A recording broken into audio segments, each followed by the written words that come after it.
Hello, oh dear ones. Now this video is especially for my friends who have bought the manuscript of my 10th book, How to Write a Book in 8 Days. So first of all, congratulations that you want to be an author. I must tell you, to be an author is one of the most elite professions in the world, and it is also one of the most powerful, because you see, the pen is mightier than the sword. Now, why did I choose to give out the manuscript copies of the book? Well, because for me, when I had decided to be an author, it's not that my language was the best or my vocabulary is still the best. It's not that I'm the greatest storyteller in the world, and yet when I would hold a book in my hand, it was very difficult to imagine that one day it would carry my name, author Priya Kumar. It was the toughest imagination ever, because you see, authors, like I said, belong to a very elite category, and my favorite have been Richard Bach, Paulo Coelho, and to ever think that I would fall in their league but also come into the league of being an author was too far-fetched a dream. Well, the turning point in my life was when a very dear friend of mine gave me a copy of the manuscript of a very, very, very, very famous author. She is one of my favorites. In fact, she is my hero. And that manuscript had a very long trail. It was given to someone, to someone, to someone, to someone, and finally found its home in me, and the trail has ended ever since it landed in my hands. Well, to hold that manuscript in my hand, to see the handwritten notes, to see where it was created from, to see the A4 size papers, which is still real to me than printed pages in a book, that took away the overwhelm of daring to be an author. And that's why I'm sharing this manuscript with you. To share another example of breaking the overwhelm, you know, when you see that beautiful painting that is such a stunning masterpiece, and even though you wanted to be a painter, you're like, oh, I can never do this.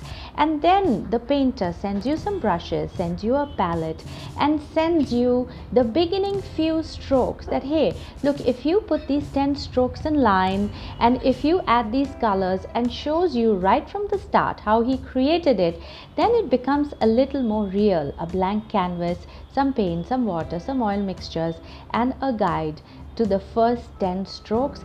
Then starts the journey to dare to be the world's best painter.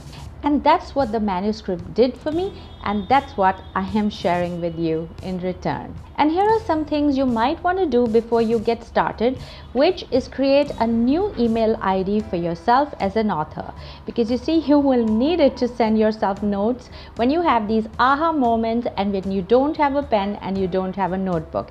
And of course, get yourself a lovely notebook where you will jot down your ideas even as you listen to this video and even as you read the manuscript. And of course, get yourself some cute stationery for inspiration. I am a sucker for cute stationery. And you see, when I started writing the book, How to Write a Book in 8 Days, and I made a declaration that this is the book that I'm writing, I got asked this question, which I have gotten asked for every single book that I said that I was writing or that I had written. And why I share this with you? Because these people will find you. The minute you say you're writing a book, they will reach your doorstep and ask you the same question. Why? What is your purpose? What is your drive? What brought you to write on this topic? Well, I don't have a philosophical answer or, you know, an enlightened theory about it. I wrote this book as I wrote any other book, because I wanted to, because I felt like it, because I can. And I feel these reasons are big enough and good enough to get me started and to get you started. You know, don't sit and question yourself, why do I want to write? What is the purpose? You know, my life is so good or my job is great. Why do I want to indulge in this? Because you want to, because you feel like it, because you can. And if you are in that situation where you haven't found a groundbreaking purpose for your next masterpiece and you want to do it because you want to, my friend, you are on the right track, not just to becoming an author, but to the road of becoming a bestseller. And then I was kind of accused or being provoked that, oh, you're going to tell all your secrets on how you write the book. Well, there are authors who are secretive. Well, there are a lot of people who are secretive, but I'm not like that. In uncovering my trail, in understanding my thought process, I think have become a better writer, a better person, and in doing so, I have also found shortcuts that could take me there faster. So while I was writing a book on how to write a book in 8 days, I could discover so many hacks, so many things that I had not considered. That 8, I think I can write a book in 3. So I have penned down in the book and in the manuscript with my personal notes all the strategies that I use that worked for me, and I know will work for anybody who repeats it, on how to write a book in 8 days. Now, if you look at the manuscript, and one of the biggest notes that come in the start is the one that addresses my fear as an author, and that I have seen is also the fear in many, many budding authors. You see, the greatest enemy that you will ever have in the process of writing, in the process of becoming a published author, is you. Your doubts, your fears, your regrets, the negativity that you mirror of other people, all of this will show up in your writing. Now let me explain. If you look at some of the chapters in the book, you will see that I have written notes which express my fears about that particular chapter. And for those of you who have already read it, you can see my notes that although the book is about how to write a book in 8 days, the introduction is a very long introduction where I have written about my journey of becoming an author. And it has been a 30-year-old quest where all the signs were clear from the age of 6 that I was born to be a writer. But it took me 30 long years to find that, to decode it, to acknowledge it, that boss, I was meant to tell stories that inspire. Now, when I wrote that introduction, I really enjoyed the process, and it brought a lot of emotions in the writing. That sometimes there was anger that, hey, I was too young, but why didn't people around me, my teachers, my parents, why didn't they get the signs and encourage me and push me to be a writer? There were feelings of regret that, hey, why didn't I fight to be a writer? Why didn't I fight to take up writing as a career at a very young age when that is what I really wanted to do? So from anger to blame to regret, it was a very long journey that I covered in those 20 odd pages to taking full responsibility and ownership of my future. It brought me face to face to acknowledge, to confront my past, that your calling, your purpose, your life is always in your hands. People may delay you, but they cannot deny you. And the day you take that up, you would be unstoppable. So instead of looking back and saying, hey, I wasted 30 years of my life, I'm gonna conquer the next. I wrote those pages. It was amazing. It was an amazing feeling to go back in time and to derive new meanings of the experiences that I had already had. But when I read it again, I said, hey, this is very personal. I don't know if I should really put this, if I should share it with others. Would they understand? Would they think, oh, she's tom-tomming about herself, or is this too much, or this is too much about her and I'm not interested? So I became a little cautious and I became overly critical, not just of my writing, but about sharing my own life. It's the same feeling when somebody's coming to your house. You quickly start cleaning up because that's the impression you want to give them, that wow, my house is spick and span, as if no one ever lived here. And then one day somebody comes to your house unannounced and walks into that mess, and you're like overly embarrassed and like, oh my god. And then you start apologizing, I'm sorry, my house is in a mess, and start making excuses for it. Hey, it's your house. That's how it originally is. So the chapter was like having people walking into my messy house. And I wasn't sure if I can keep it. And you will see these notes interspersed in the whole manuscript. I'm too skeptical. I don't know. I don't think if I should keep this chapter. Is it too long? Does it make sense? Is it important to tell my journey? Ab likhne ko to likh diya. And you know how to ask others also, how to submit that chapter of my manuscript to somebody and ask that, what do you think? Do you think this makes sense? Because you know, you're scared of the comment that will come back. What if the guy says it's too boring? He's not saying it's too boring about my writing. He's saying it's too boring about my life. What if they make a negative comment? What if they judge? What if they put an opinion? It's not a story, it's my life. And that made it so sensitive to me that do I really want somebody commenting about a life that I live? Nobody has a right to any which ways. That let this only be a secret that I know. Let this only be a family thing that my family will know, that what my journey has been for the past 30 years. But I could not bear the fact of having someone pry in and then criticizing it. And it is terrifying because you see, a negative nullifying comment can kill the spirit of not just an author but also a human being. So I gathered the courage and I submitted that introduction chapter to my mother. Okay, and while I gave it to her to read, I sat across the table watching her expression, watching the blink of her eyes and you know, the exact movement happening on her face. And it was, I think, the most emotional moment ever.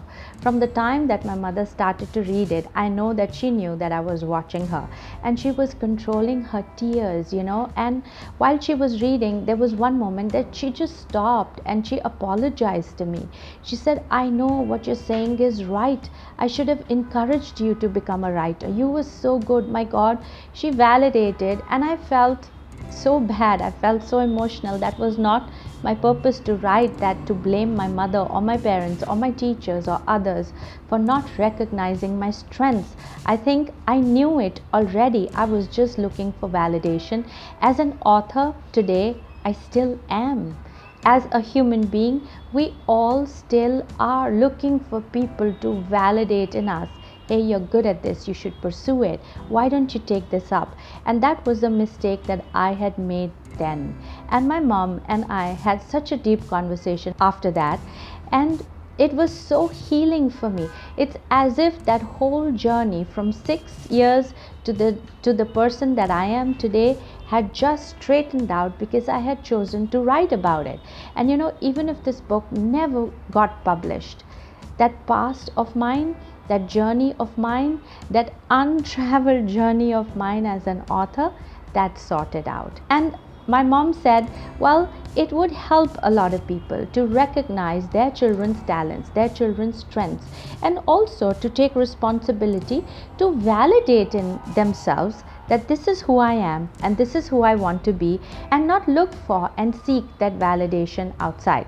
It's difficult, but at least one can give it a shot. So my mom said that that whole introduction where I shared portions of my life was very good. But then, you know, my critical mind, my critical self, like I said, you're going to be your worst enemy as a writer. It sprung up and said, of course, my mother will say it's all good. She's my mother. And so I decided to give a copy of that chapter to my team. And when they read it, they said, oh Priya, this is very good. And now my critical self, you know, also stood up and said, hey, unko to bolna hi hai that this is very good. They work with me. And I said, no, this is not okay. Then I gave it to 2 friends of mine. Then I gave it to a reader. Then I gave it to a critic. Then I gave it to the editor. Then I gave it and I gave it and I gave it. And everybody came back and said, it's really nice.